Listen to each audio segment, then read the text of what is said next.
Welcome. You're watching Eagle News America. I'm Ace Ramirez coming to you from Washington, D.C. It's Wednesday evening here, June 16, 2021. Tonight we have updates from our correspondents across North and Central America. For tonight's live reports, Thomas Likeness in Edmonton, Alberta. Alberta on the verge of eliminating all COVID-19 restrictions. May Ann Manzano-Gorzon in Sicklerville, New Jersey. New Jersey ends moratorium on utility shutoffs, gives 6-month grace period. Myla Simbulan in Swarthmore, Pennsylvania. More than 400,000 Pennsylvanians have successfully filed for unemployment benefits using the new unemployment compensation system. Randy Bayuga in Pearisburg, Ohio. Peloton coming to Ohio. Ohio Senate cuts proposed broadband funding. Jade Farron in Oxnard, California. Disneyland theme parks update safety protocols following California's full reopening.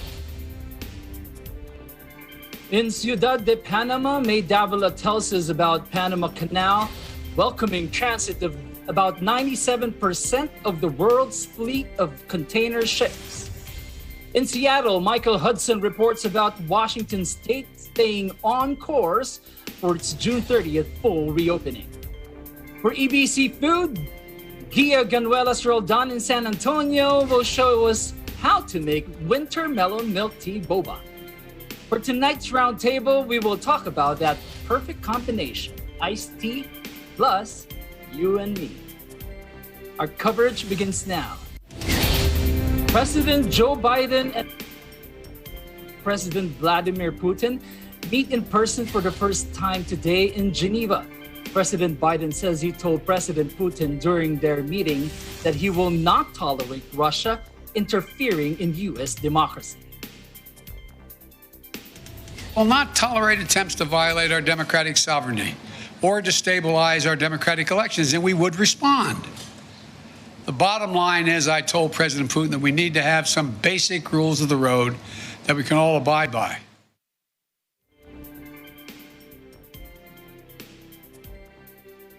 President Biden says discussions with President Putin were positive. The tone of the entire meetings, I guess it was a total of 4 hours, was good, positive. There wasn't any strident action taken. President Joe Biden voices confidence that his Russian counterpart Vladimir Putin does not want a new Cold War. I think that the last thing he wants now is a Cold War. Without quoting him, which I don't think is appropriate. The president also says Putin's criticism of U.S. human rights in regards to the U.S. Capitol riot in January is ridiculous. My response is kind of what I communicated, that I think that's a ridiculous comparison. It's one thing for literally criminals to break through cordon, go into the Capitol, kill a police officer, and be held unaccountable, and it is for people objecting and marching on the Capitol and saying, you are not allowing me to speak freely. You are not allowing me to do A, B, C, or D. This is about practical, straightforward, no-nonsense decisions that we have to make or not make. We'll find out within the next 6 months to a year whether or not we actually have a strategic dialogue that matters.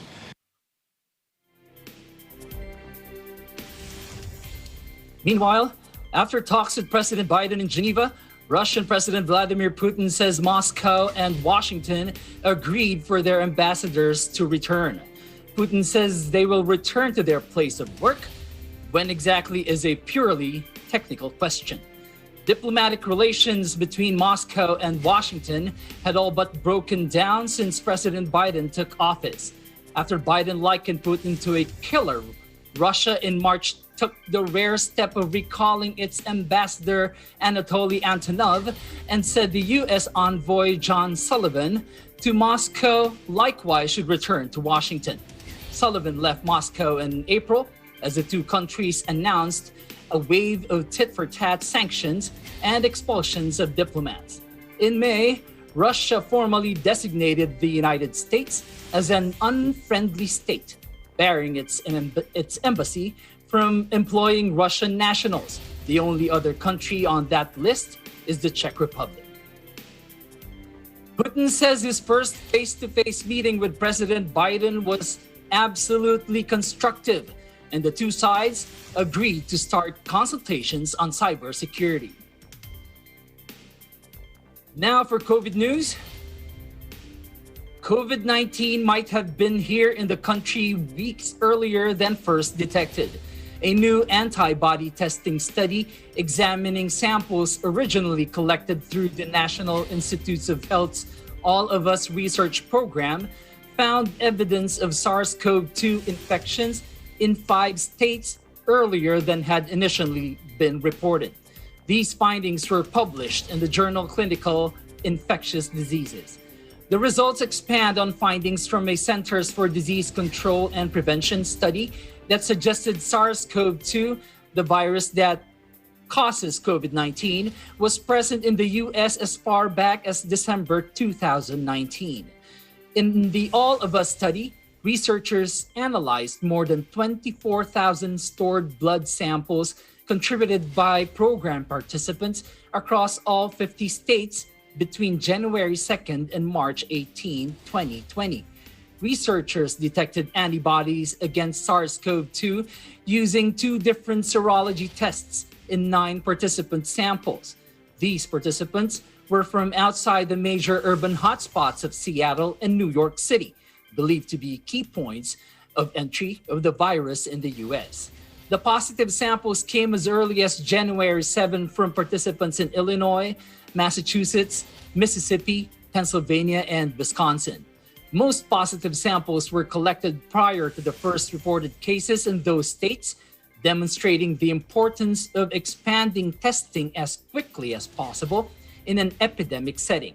To learn more about this study, visit nih.gov and researcallofus.org. For today's COVID-19 numbers, according to the Coronavirus Resource Center of Johns Hopkins University in Medicine, as of 6 p.m. Eastern Time, Wednesday, June 16, the number of cases of COVID-19 reported worldwide is now over 176,711,000. Top 3 on the list of countries with recorded cases: US has more than 33.4 million, India has more than 29.6 million, Brazil with more than 17.5 million. This virus has now claimed more than 3,824,000 lives worldwide.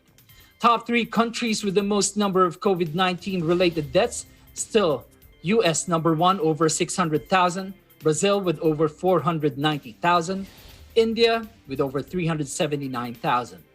Total vaccine doses administered worldwide are now at 2,434,735,000.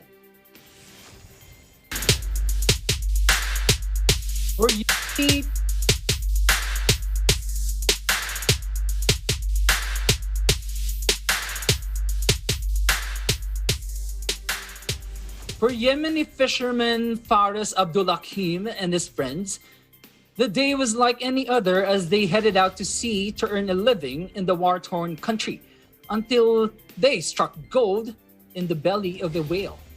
Abdulhakim relates how he was among 35 fishermen who stumbled upon a floating sperm whale carcass in February, about 16 miles off the coast of the southern city of Aden. He says they dragged the dead mammal back to shore, where they sliced it open and struck floating gold, or ambergris, a rare substance formed in the whale's digestive system, which is used in making perfume. The 280-pound lump of ambergris was sold to an Emirati businessman for more than $1.5 million, an unimaginable sum for many living in what the United Nations says is one of the world's poorest countries. Some of the money was used to help those in need in the community, while the rest was split among the group of fishermen. Yemeni fishermen have traditional knowledge that ambergris, a waxy substance used to stabilize the scent in perfumes, can be found in sperm whales, but actually coming across one is a vanishingly rare event. The discovery has transformed their lives. Abdullah Kim says he heads out to sea every day in search of his daily catch, and on one of those days, they found a dead whale, one full of ambergris. Up next, updates from Panama, Alberta, and New Jersey. Eagle News America will return in a moment. Stay with us.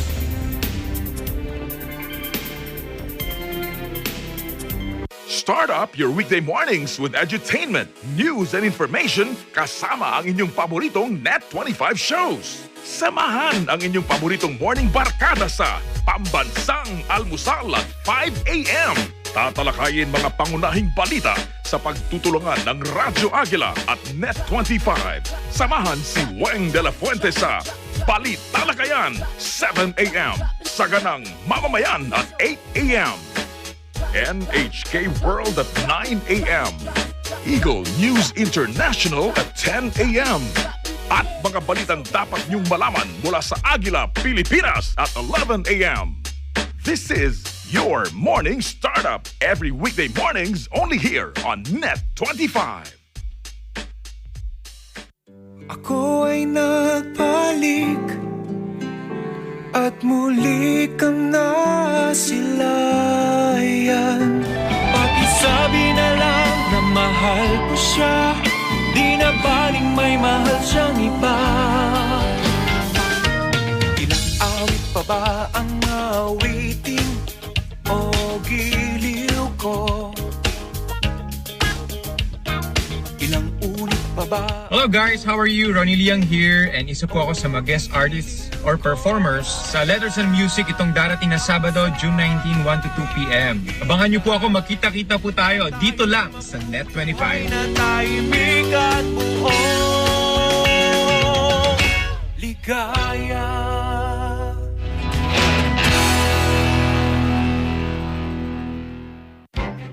Events happen around us all the time. In our community, in our country, around the world. Events that affect people, move communities, or simply inspire us. Interesting events that people need to know. In these interesting times, we continue to be a competent partner in delivering news about these events. Fast, accurate, balanced. Eagle News, because we live in interesting times.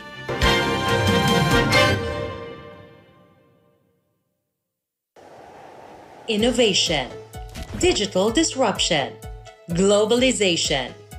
Startups, micro, small, and medium enterprises, as well as large corporations, all face interesting challenges in the market today.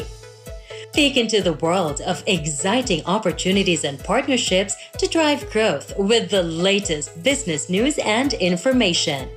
We are open for business. Your weekly dose of entrepreneurial inspiration to update you on the latest developments in the world of business. Get up close and personal with CEOs and thought leaders to help you discover valuable insights. Sharpen your instincts for smart decision-making with the latest markets and economic trends, disruptive ideas, global innovation, social entrepreneurship, and other leading-edge business ideas. Join the conversations to create a more vibrant environment for entrepreneurship. Catch Open for Business, from vision to action.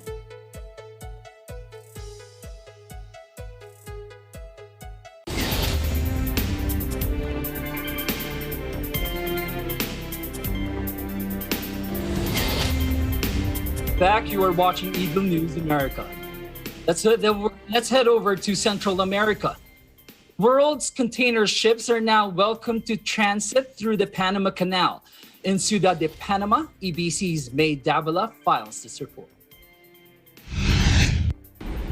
Thank you.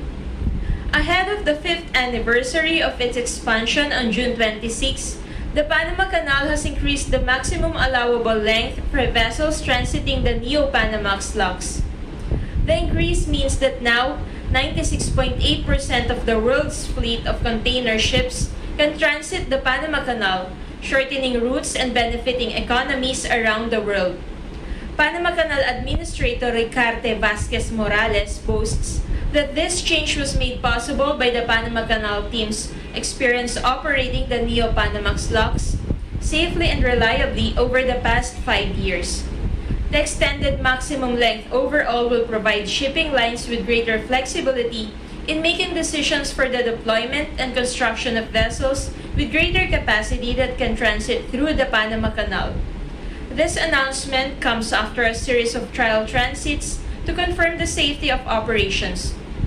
Included is the 2019 transit of Evergreen's 369-meter long or 1,210 feet Triton, which became the largest vessel in dimension and container cargo capacity to transit the Panama Canal since the inauguration of the Neo-Panamax locks in June 2016. Since then, other ships with the same dimension and container cargo capacity have also transited the waterway, including the Talos and Theseus, among others. In addition to this increased length overall, the canal announces that it is now offering 15.24 meters or 50 feet draft, the highest level allowed at the waterway. Increased rainfall and successful water management at the Gatun Lake had capped the draft at 14.93 meters or 49 feet since April 2021. Given the shorter traveling distance and larger capacity it offers, the canal reduces vessels' fuel consumption and therefore emissions, having a positive impact on the reduction of global greenhouse gases compared to other routes. The canal is focused in reducing its own carbon footprint, establishing a roadmap to become a carbon-neutral entity by the end of the decade, while maintaining its commitment to participate in environmental efforts in the maritime industry worldwide. Currently, it is 28 degrees Celsius here in Ciudad de Panama. May Davila, Eagle News, vivimos en tiempos interesantes. Back to you.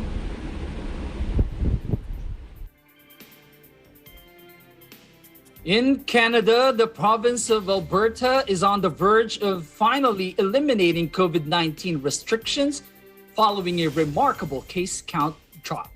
In Alberta, Bureau Chief Thomas Likeness joins us this evening with the details. Thomas. Thanks, Ace. And oh, what a difference a month makes. You know, a month ago today, Alberta had the highest rate of COVID-19 infection in North America, more cases per capita than anywhere else on the continent. Almost 650 people were being treated in hospital, nearly 200 of them in intensive care. Well, that was then. This is now. Within 30 days, the province has seen its active case count drop from more than 22,000 to less than 3,000 today. So what happened? First, if there are any skeptics watching this broadcast, please pay attention. Two things brought the case count down. One, some tough public health restrictions, lockdown. Number two, an aggressive immunization program. So all those things you guys protested about got us to where we are today. And we're inching toward what I'll call COVID freedom. COVID freedom. Don't you like the sound of that? Likely by this weekend, 70% of Albertans above the age of 12 will have received their first dose of the COVID-19 vaccine. And then we begin a 2-week countdown. And at the end of that 2 weeks, stage 3 of the province's reopening strategy kicks in. Stage 3, incidentally, is when life returns to normal. And that's what I call COVID freedom. Most restrictions will be removed. Oh, yes, there'll be some for nursing homes, long-term care centers, and the like. And people who test positive for COVID, well, they'll still have to isolate. But, you know, things like indoor social gatherings. Any of you remember those? Well, we'll be allowed to have those again. You know, after 16 months of being a virtual hermit, this is going to be a drastic change for me. But a word of caution here, for COVID freedom to remain, for this to be sustainable, it's going to depend on two things. This one we will have control over, and that's everybody getting that second dose of the vaccine. This one, not so much do we have control over. Will there be further variants of the virus that are resistant or totally immune to the vaccine? That we don't know. But for now, things are looking good. And, I, for one, can't wait for that countdown to begin. In Edmonton, Canada, Thomas I. Likeness, Eagle News. We live in interesting times. Back to you, Ace. Thank you so much, Thomas. How is the government promoting its immunization program to encourage everyone to get that second dose and towards that COVID freedom? Oh, we've got incentives. We've got more incentives. Our Premier, Jason Kenney, he's beginning to look like a TV game show host. That list of prizes just keeps growing. Step one is he announced $1 million prize to get the number of people with a first dose up to that 70% level, and we're 0.5% away right now. Then the government promised $2 more $1 million prizes to be awarded, one in August and the other in September. That's to encourage people to follow through with the second dose. But is that all? No. Today, the province announced there'll be 40 travel-related packages added to the prize list. This, again, to encourage people to get that second shot.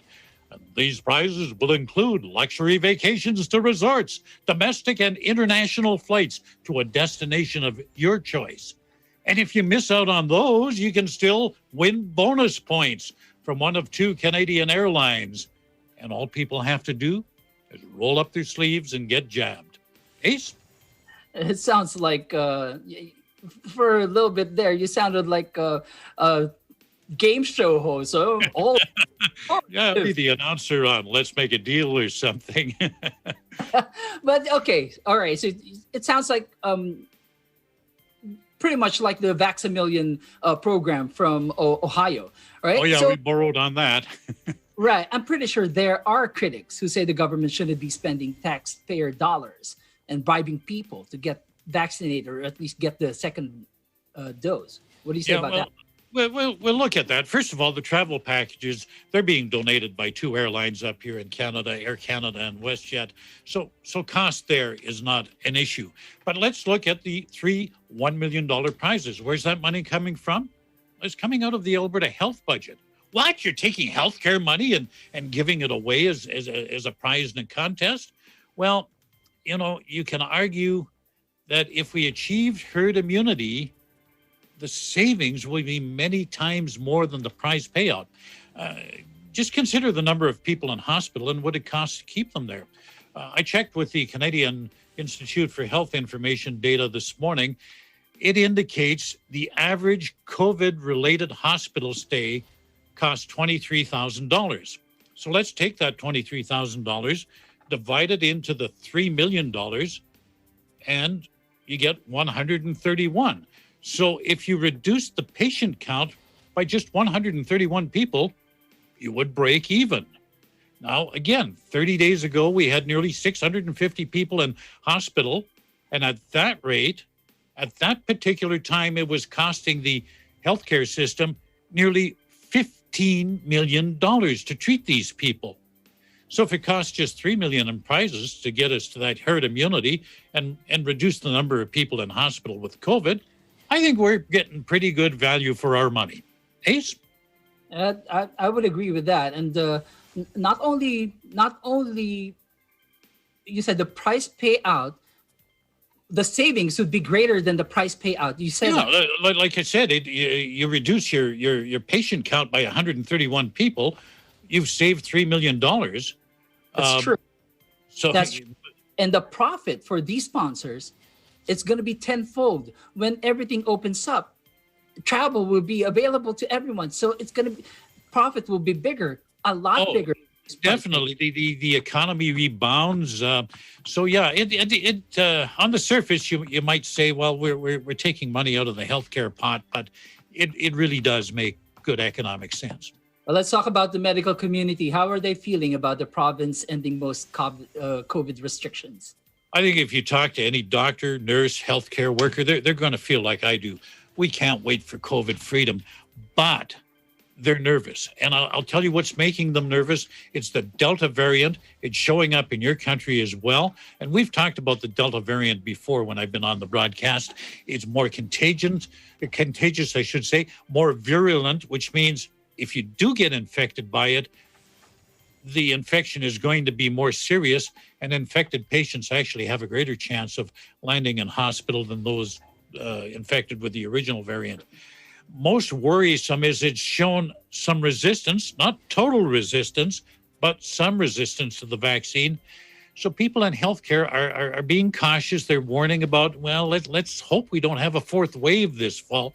You know, in the United Kingdom, a surge in the number of people infected with the Delta variant there prompted the government to slow down the country's reopening and actually pause the next stage by 1 month. So again, the big fear in Alberta among medical experts is we may be moving just a little bit too quickly. Ace?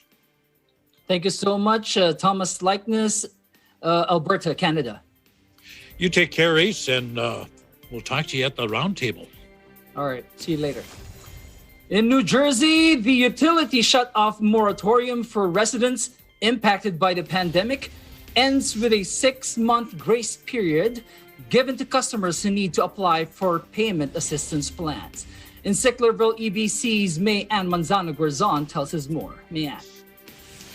Thank you, Ace. Governor Phil Murphy signed Executive Order number 246, ending the moratorium on utility shut-offs as of July 1, 2021, that was put in place due to the COVID-19 pandemic. The executive order also establishes a 6-month grace period in which strong customer protections that were put in place through the moratorium will continue through December 31, 2021, giving customers facing utility arrearages the opportunity to sign up for payment assistance plans.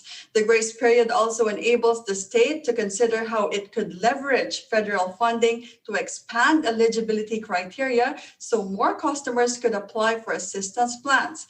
During the grace period, no residential customers will face disconnection of their gas, electric, or water services before the end of the grace period on December 31. Take a look. I am signing an executive order today ending the formal moratorium on utility shutoffs as of July 1st, and then at the same time creating a grace period that will run through the end of this calendar year, during which time customers facing utility arrearages will be protected from shutoffs. This grace period is for customers to enroll in payment assistance plans, and this is something that we're taking very seriously. And please allow me to be perfectly clear on something. No one will face disconnection of their gas, electric, or water services before the end of the grace period on December 31st, 2021.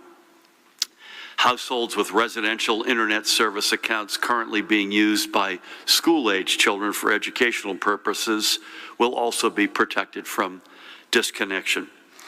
This policy is consistent with the legislation I signed earlier this month allowing for the termination of the public health emergency. That law allowed several executive orders, including the one instituting the utility shutoff moratorium, to remain in effect until January 1st, 2022, in recognition of the fact that hundreds of thousands of New Jerseyans are facing utility arrearages and need some time to get back on their feet. Everyone deserves the opportunity to work with their utility provider on payment options that will ensure these vital and in some cases life-preserving services and that they be maintained. We fully expect every utility provider to work with their customers in good faith. This 19 numbers, the Department of Health has reported another 224 new positive cases today, bringing our statewide total to 890,696. Sadly, we are also reporting 7 new confirmed deaths, pushing the total to 23,667 fatalities.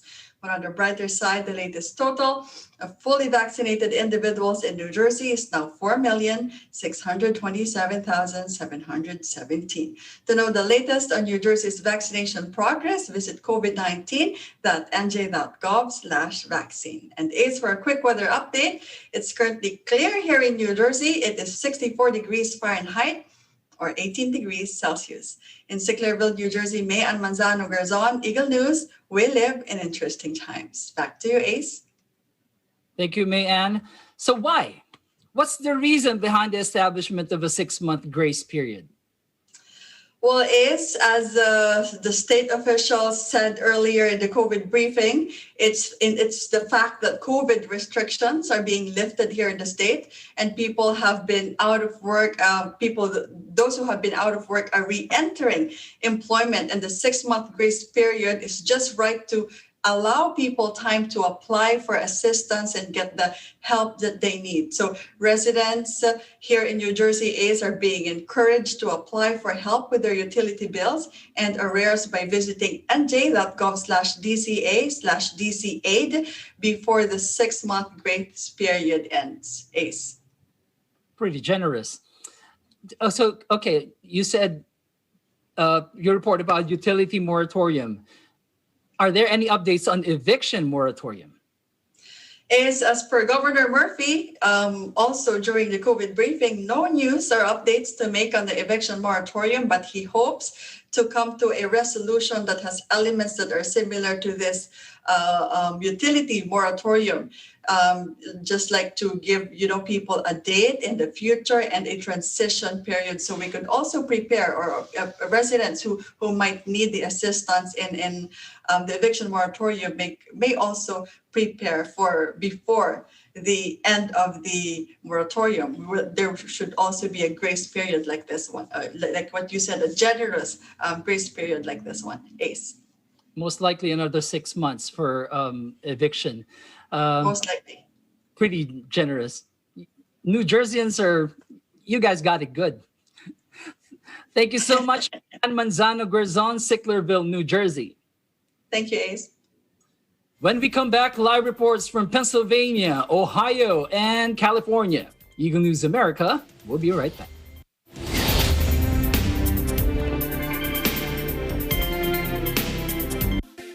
Factual. We have to defeat the virus everywhere. Timely information. Balanced. Not only in the country, but also abroad. I'm certain of one thing. Interviews that people need to know. Watch Agila Pilipinas.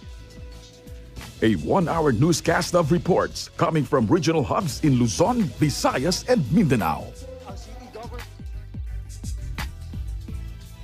Know the important updates in Asia in ASEAN in Focus.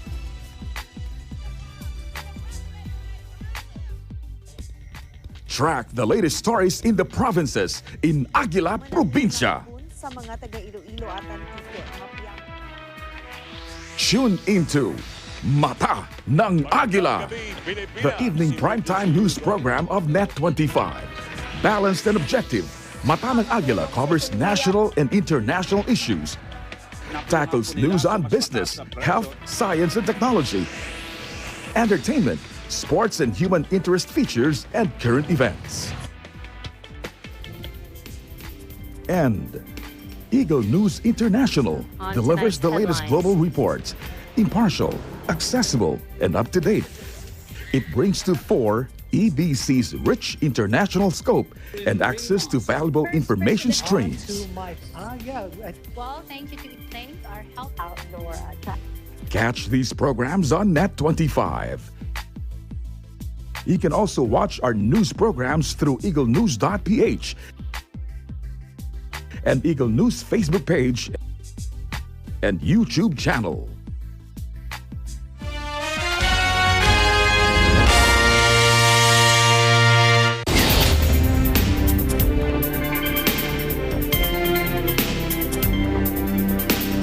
Welcome back. You are watching Eagle News America. Over 400,000 unemployed Pennsylvanians file for benefits using the state's new claim system. To tell us more, Bureau Chief Myla Simbulan is with us tonight. Myla. Hi, Ace.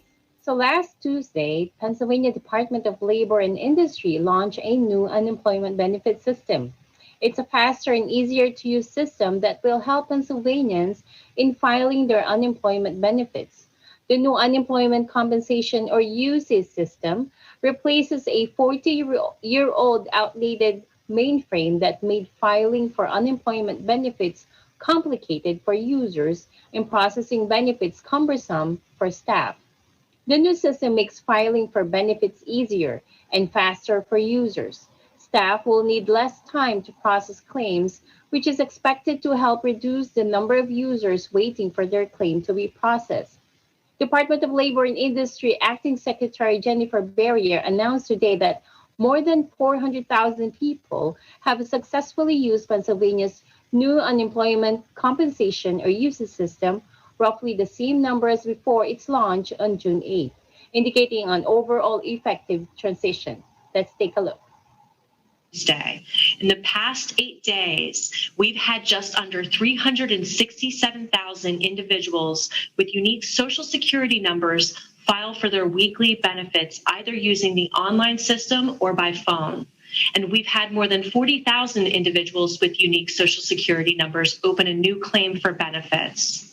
These numbers are tracking with the amount of weekly claims and new claims we were seeing filed on the old system. So we believe that the majority of individuals are successfully able to log in and file using the new system. In fact, we've already paid out $303.5 million in benefits since this new system came online last Tuesday. Now we are still. On Thursday, LNI will launch a new text feature that will have staff connect with individuals. LNI will be sending texts to individuals, notifying them that staff will be calling. The goal of the new texting system is to increase the rate that individuals answer calls from LNI, saving time for both parties. It is important to note that LNI will not be asking for individuals' personal information or to click any links in the text message. Text messages that ask for personal information or contain links are likely fraudulent. LNI will only be notifying individuals of an imminent incoming call from staff. Since the launch of the new system as of 10 a.m. to today, Wednesday, June 16, 366,934 individuals with unique IDs have filed for weekly benefits. 68,579 of these individuals filed using the Pennsylvania teleclaims file by phone system. 40,335 individuals with unique IDs have filed new claims, and 303,527,436 in payments have been issued. Right now, Ace, weather here in Swarthmore is 74 degrees Fahrenheit or 20 degrees Celsius with clear skies. In Swarthmore, Pennsylvania, Myla Simbulan, Eagle News, we live in interesting times. Back to you, Ace.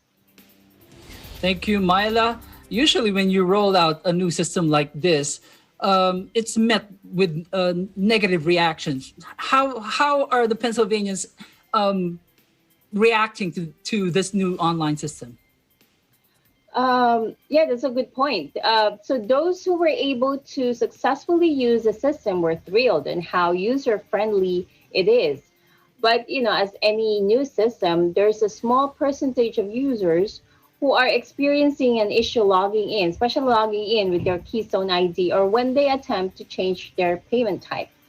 So this issue has been identified, and I think it's related to server connectivity, and a fix is already underway. But according to Acting Secretary Berrier, LNI are continuing to monitor the system and have staff ready to identify and resolve any issues that might arise. Ace? So I'm pretty sure there are users who are not tech savvy and those who once in a while would require guidance.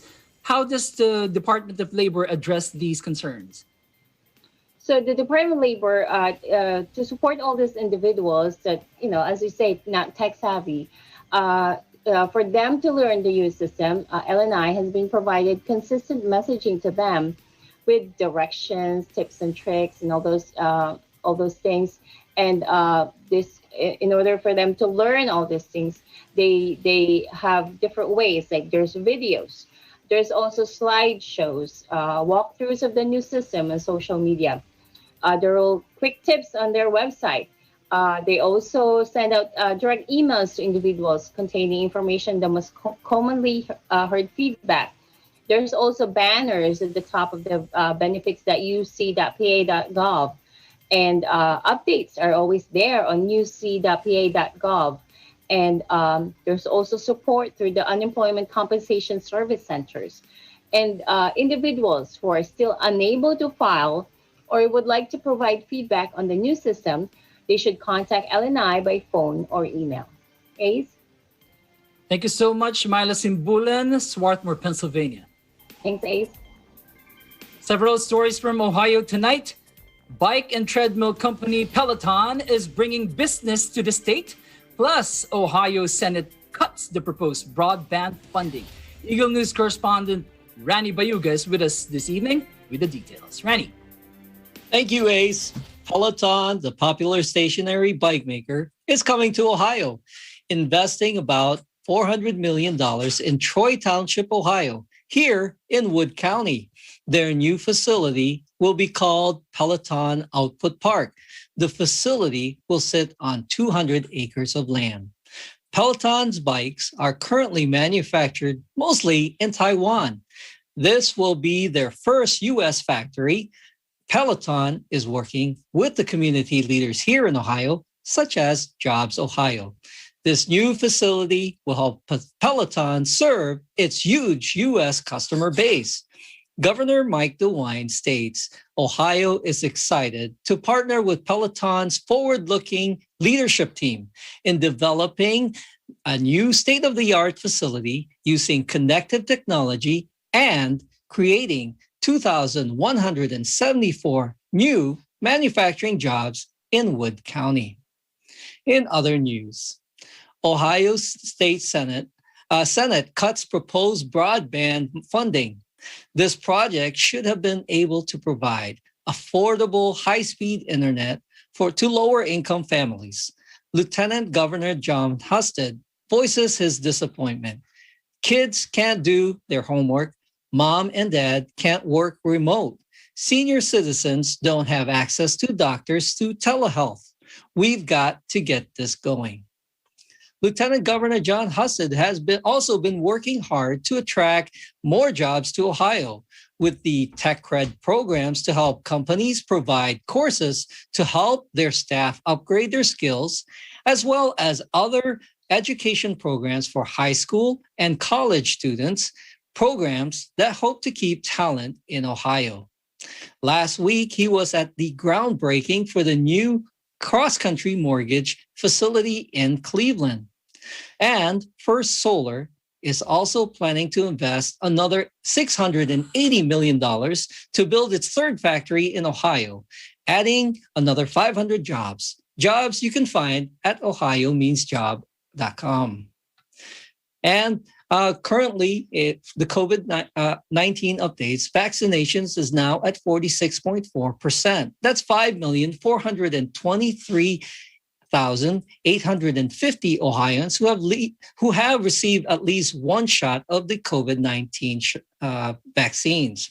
And the key indicators are now showing that there are a total of 1,107,982 confirmed cases of COVID-19. In the last 24 hours, 381 were added, and there are now 20,122 deaths. In the last 24 hours, 0 were added.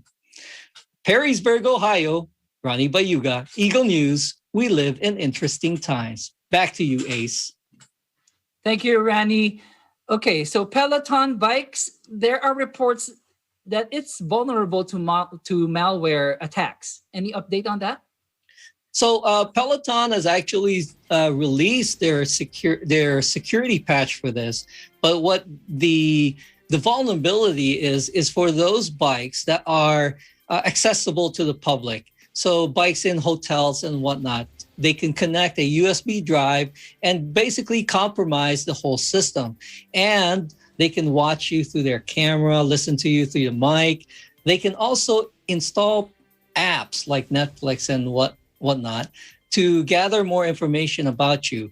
And they also can locate other Peloton bikes. Peloton also had another security vulnerability that they were also able to fix. It was people's data, like their weight, their age, and their amount, how much workout they were doing. Those stats are being leaked out. So there's some challenges, and things are starting to work out for Peloton as they fix these issues. That's quite scary in a way, But it is. But this is the new world that we're living in. So gas companies are being hacked.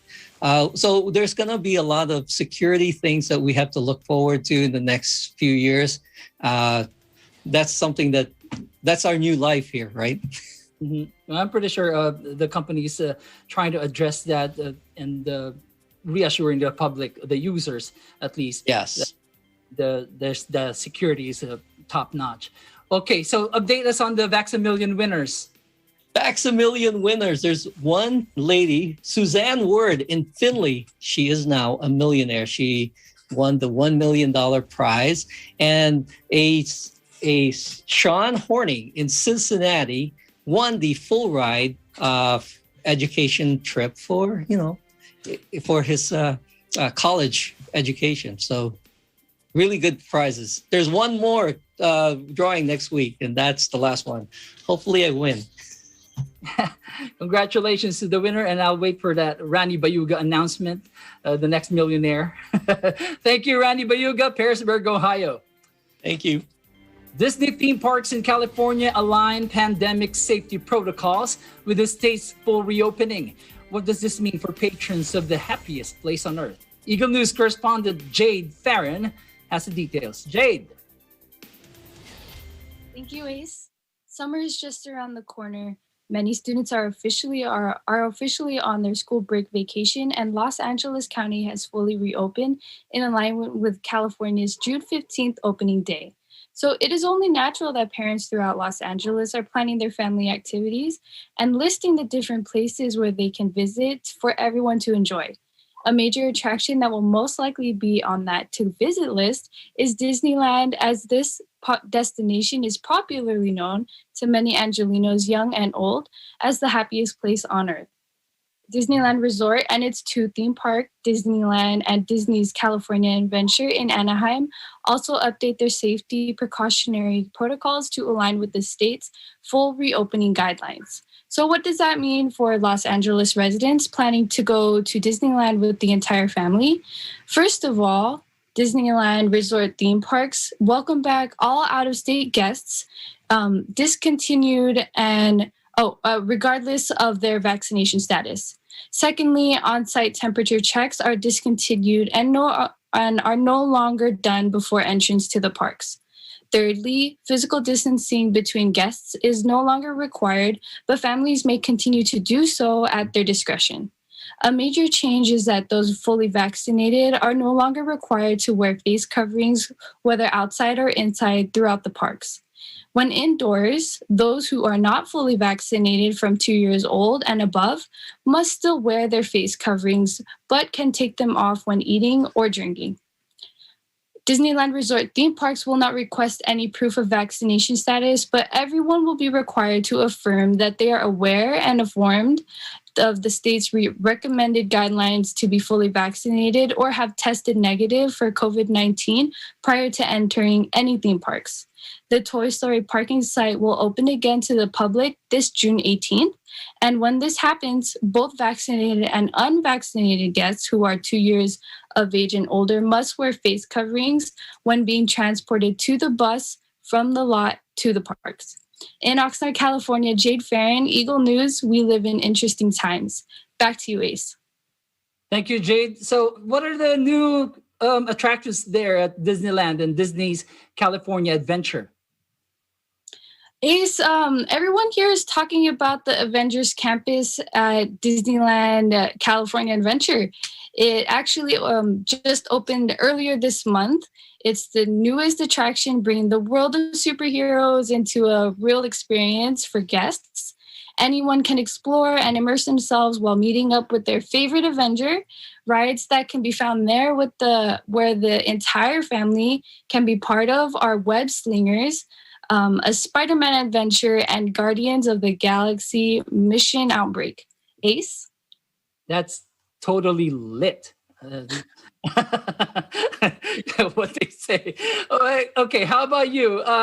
Any plans? You and your family, your friends, you plan to visit Disneyland soon this summer? Yeah, many of my friends actually have visited Disneyland recently. My whole family has been itching to go back to Disneyland soon. Hopefully, we'll find time to go this summer because I really miss their churros. Well, where else can you get the best churros but in the happiest place on earth, right? Thank you so much, Jade Farron, Oxnard, California. A report from Washington State, EBC Food, and tonight, roundtable, if we have time, the perfect combination, iced tea plus you and me.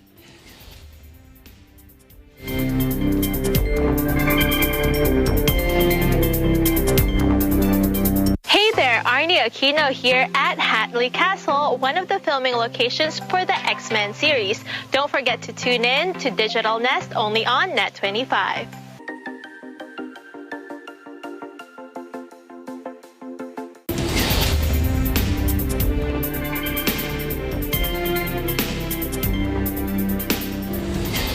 Welcome back. This is Eagle News America.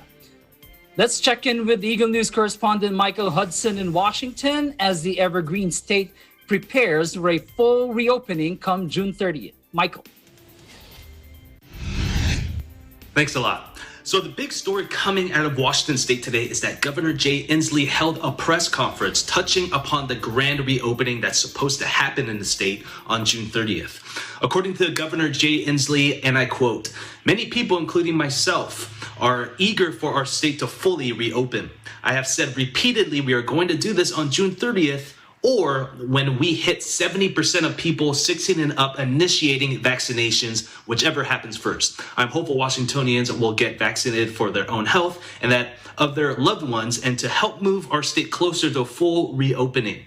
For those who would advocate changing our strategy, we are on the 2-yard line. We are not going to change the game plan now. We are going to see this through," and I end quote. As of right now, there are 447,000 positive COVID-19 cases and 5,842 deaths. And with that being said, the focus right now is upping the amount of vaccinations that are being administered within the state of Washington. And the current vaccination rate right now is at 67%, which is just 3% away from what Jay Inslee desires, which is 70%, which he has stated is one of the main variables in order for the state to fully reopen. From Seattle, Michael Hudson, Eagle News. We live in interesting times. Back to you.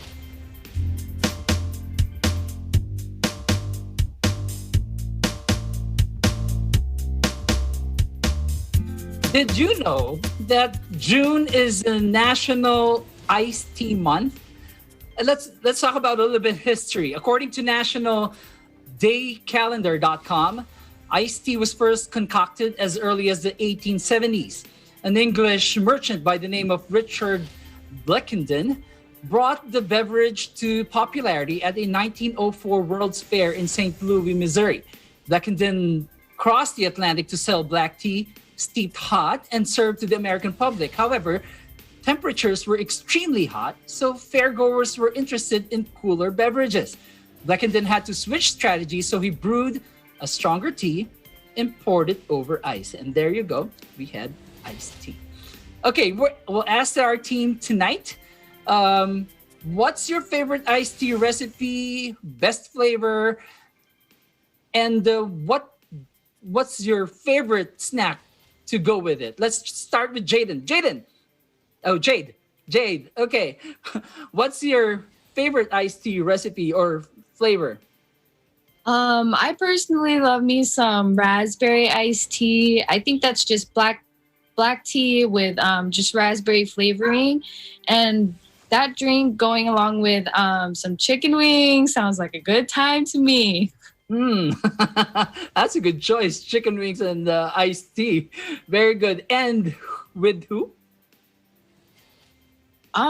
Any friends or family, really. The more the merrier. Okay. All right. Safe answer. Thank you. We'll ask Rani. Rani, okay. So your perfect iced tea recipe or flavor? It's gonna be the lemonade iced tea. I love the lemonade iced tea. It's just classic flavor. So that's my fave. Unsweetened, of course. Sweetened. Wow. Okay. And what snack do you prefer to go with it? Man, those chicken wings sound good, but I also like a nice salty chip with maybe some dill pickles on the side. Ooh, that just made the senses in my mouth burst a little bit. Thomas, all right. What's your poison? Okay, my poison is homemade poison. No sweetener in it, just a lot of lemon juice. So you got a really strong tea that's been diluted a little bit. Add about 1/3 of a cup of lemon juice to this big pitcher. Cool it down. Throw in some ice cubes, and man, you've got just a great drink that'll cool you down on a hot summer day. But no sugar. I don't like any of that store-bought stuff either. That's just soda pop. That's just soda pop. And I got to go with Karani on the snack. Rani, chips are just great with something like that. That brings back salt into your system that you lose on a hot summer day. Ace? You were describing that lemonade. I was thinking about a pitcher full of ice and moist outside, and it's sunny. Exactly. You sit on the porch. Okay. All right. That's enough. Man, okay, share with us your favorite. Well, Ace, mine would be the classic plain iced tea. My only wish is that, I don't brew my own iced tea or make my own iced tea just like Thomas. But my only wish is when eating at restaurants, high-end or not, my only wish is that they serve the real brewed kind and not the instant powdered ones, because I can totally taste the difference. And much as I would like to be healthy like Rani to always opt for unsweetened, I'm not gonna lie, I like mine sweet, a little sweet, not too sweet, but not unsweetened. So, and yes, I would copy that answer. And I like my sweetened iced tea, brewed iced tea with chips to balance the sweet and the sour or salty, because I like sour cream chips or just classic potato chips. Classic potato chips. Okay, and the best person to share it with? With my husband, who loves chips and sweetened iced tea. And also I share some to the little one, but just so he could taste. Ace. Thank you for sharing, Mayan. Myla, okay, share with us your favorite iced tea recipe or flavor. All their iced tea recipes sound so good, so I'm getting hungry right now. But my favorite one is, I also brew, just like Thomas, I also brew my own green tea, Japanese green tea, iced tea, because I love drinking green tea. So I decided just to brew it myself, put it in the refrigerator, put ice on it. And we'd also, like Rani and Thomas, with no sugar, because we're trying to avoid sugar as well. Thank you so much for sharing. And the favorite snack that goes with it is boy bawang. I don't know if anyone no boy bawang. The garlic flavor boy bawang. Yep, that's my favorite. Love that. How about you, Ace? I like the boy bawang idea, but I would have some sort of like an egg pie or something. Yeah, or a cassava cake or something with it. I go for the classic sweetened. Sweets. Yeah. Thank you so much, guys. Before we end our show, we remember to thank our frontline workers, first responders, and essential workers with a round of applause. That is today's Eagle News America. I'm Ace Ramirez. Thank you for joining us. We live in interesting times.